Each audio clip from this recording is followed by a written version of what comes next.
It's like with these intensives, there's really that commitment of I'm here for this, and with that commitment it allows a depth to unfold.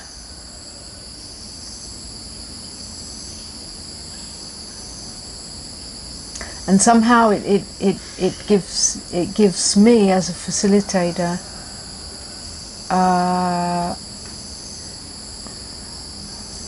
the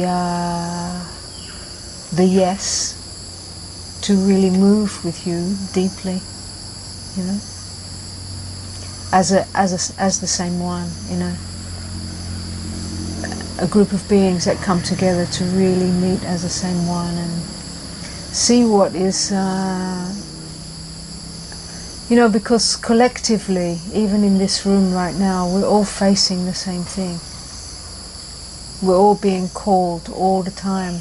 Life is calling us to those places where we meet the limitation. And it's a way of, like, what we really are as with the eyes of what we can call God, to use a word, right? Just to use a word. I know there's no God which is not looking through your eyes. I know that. This that looks through your eyes, that looks through every pair of eyes, which is life itself living through a form. This has embodied itself into this form which is limited, yet between these two bodies and these all bodies there looks like space. There looks like an empty space which is actually full of formless presence which takes a form. Right here in this space between the bodies, it looks without form, so it looks like empty space. But it's full. It's full of the same consciousness that looks through your eyes. But it's not embodied. And it's unexpressed. It's not disconnected and running through all things. So where was I going with that? Yeah, okay. So when we look through the eyes of what we could call God, this source of existence that manifests all this thing, I mean, how this could be manifested in the first place without a power of something which is unimaginable but can only be known through its own being itself. That which cannot be named but can only be tasted and known in itself. Well, the eyes of that has no limitation. It has absolutely no limitation. So when we come into a form with a limited view and a conditioning that we grow up in, we are molded into a limited view that appears to be an entity called me, separate to you, and all that's happened in my life making me appear like I am.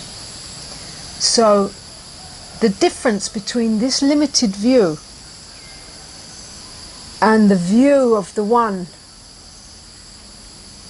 which is manifesting all of this, the difference between that view is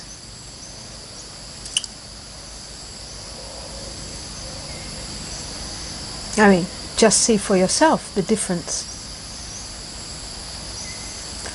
So the limited view is always being taken to the next limitation, that it can open and open and open and die as a separate self, that it can embody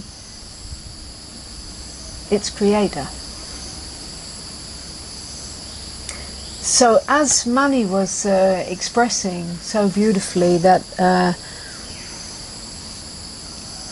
the experience of really letting go of trying to control life and make it happen and manifest when she's not designed really to manifest.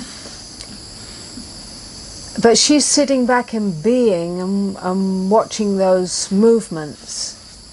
There's two things going on. One is the view of awareness itself. The other is the view of the little me. And that is there all the time at the same time. It's the same for me. It's not different for me. That's there at the same time. Wherever my limitation is, where I haven't yet opened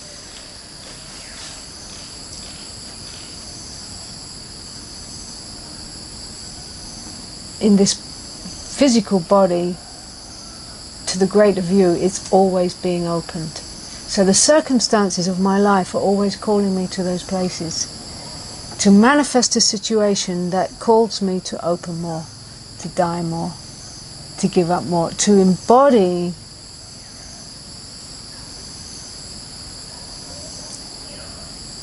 no separate self as a self, which looks through every pair of eyes. That's always being made. That will never end, not for any